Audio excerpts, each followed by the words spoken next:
بسم اللہ الرحمن الرحیم۔ السلام علیکم بہنوں، بھائیوں، دوستوں اور بزرگوں۔ آج ہم ان رسوم اور روایت کا حکم بیان کر رہے ہیں جو خلاف شرع یا شرمندگی کا باعث بنتی ہیں۔ ایک روایت ہے کہ بعض لوگ جنازے کے دوران دیکھتے ہیں جب دو گاؤں سے تعلق رکھنے والا کوئی فوت ہو جائے تو وہ جنازہ ادا کرتے ہیں، پھر مرنے والے کے رشتہ داروں کے پاس جاتے ہیں، پھر وہ بغیر کسی تاخیر کے جلدی سے اپنے گاؤں لوٹ جاتے ہیں۔ وہ مہمان نوازی کے لیے رشتہ داروں کے پاس ٹھہرنا قبول نہیں کرتے کیونکہ وہ سمجھتے ہیں کہ اس موقع پر واپسی میں تاخیر کرنا ان کے لیے جائز نہیں ہے۔ یاد رکھیں کہ ان دونوں دیاتوں کے درمیان تمام مسلمان زیادہ تر یا سبھی حنفی مقطع فکر کی پیروی کرتے ہیں۔ وہ سب ایک جیسی قومیت رکھتے ہیں اور ان کے رحم کی تعلقات ہو سکتے ہیں۔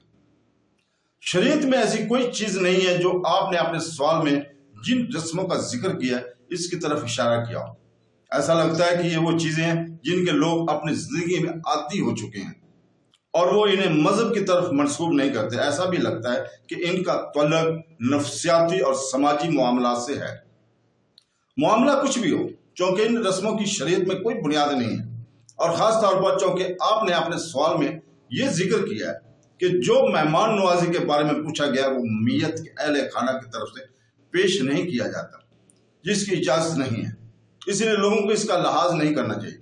یہ ایک مقدس قانون ہے جسے تبدیل نہیں کیا جا سکتا۔ اس کی وجہ یہ کہ یہ رواج خاندانی رشتہ داروں کو برقرار رکھنے اور خاندان اور بھائیوں سے ملنے میں ہے، کسی بھی حد تک ایک کمی کی نمائندگی کرتا ہے، اور ان رشتوں کو برقرار رکھنے میں کوتاہی کی کوئی حقیقی وجہ نہیں ہے، خاص طور پر چونکہ یہ مسئلہ اس وقت پیدا ہو سکتا ہے جب خاندان کے رشتہ داروں ان سے ملنے آئے بغیر گاؤں آتے ہیں۔ یہ ناراضگی اور شکوک کی وجہ سے ہو سکتی ہے۔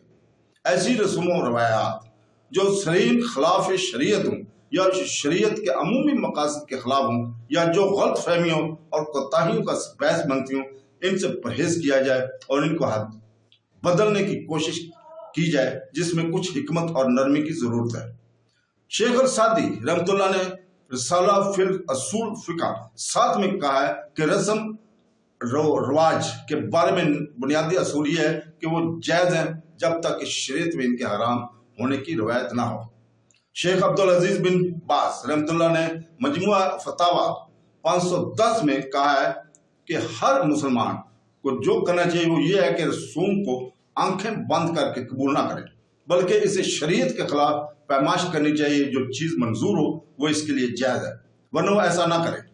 یہ حقیقت ہے کہ لوگ کسی چیز کے عادی ہیں، اس کا جائز ہونے کی دلیل نہیں ہے۔ وہ تمام رسم و رواج جو لوگ اپنی سرزمین یا قبیلوں میں رائج ہیں، ان کو اللہ کی کتاب اور اس کے رسول صلی اللہ علیہ وسلم کی سنت کے خلاف ناپا جانا چاہیے۔ جس چیز کو اللہ اور اس کے رسول نے حلال کیا ہے وہ حلال ہے، اور جس چیز کو اللہ نے حرام کیا ہے اسے ترک کر دینا چاہیے، خواہ وہ لوگوں کا دستور ہو اختتام۔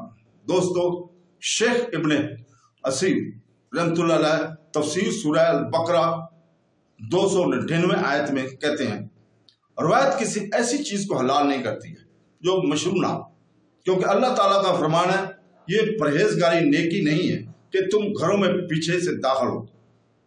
البقرہ 199 میں حالانکہ یہ ان کا دستور تھا اور اسے نیکی سمجھتے تھے، جو شخص کسی چیز کو رواج کے طور پر لے اور اسے نیکی سمجھے، اسے اللہ کے قوانین کے خلاف ناپنا ہے۔ علماء کرام نے ایسے رسوم و روایت کی پابندی کو جو لوگوں کے لیے مشکلات کا باعث بنتی ہیں اور بعض برے نتائج کا باعث بنتی ہیں، یا تنگی اور جھگڑے اور مشکل کو قابل ملامت انتہا پسندی، اسلام میں اس قسم کی محبت اور انتہا تک جانے کو حرام قرار دیا گیا ہے۔ عبداللہ بن مسعود رضی اللہ تعالیٰ عنہ سے روایت ہے کہ رسول پاک صلی اللہ علیہ وسلم نے جو انتہا پر جاتے ہیں اور برباد ہوتے ہیں، اس نے 3 بار کہا۔ اسے مسلم 2670 نے روایت کیا ہے۔ امام نووی رحمۃ اللہ نے شرح مسلم 220 میں کہا ہے کہ یعنی جو غلو کرتے ہیں اور اپنے قول و فعل میں غلو کرتے ہیں۔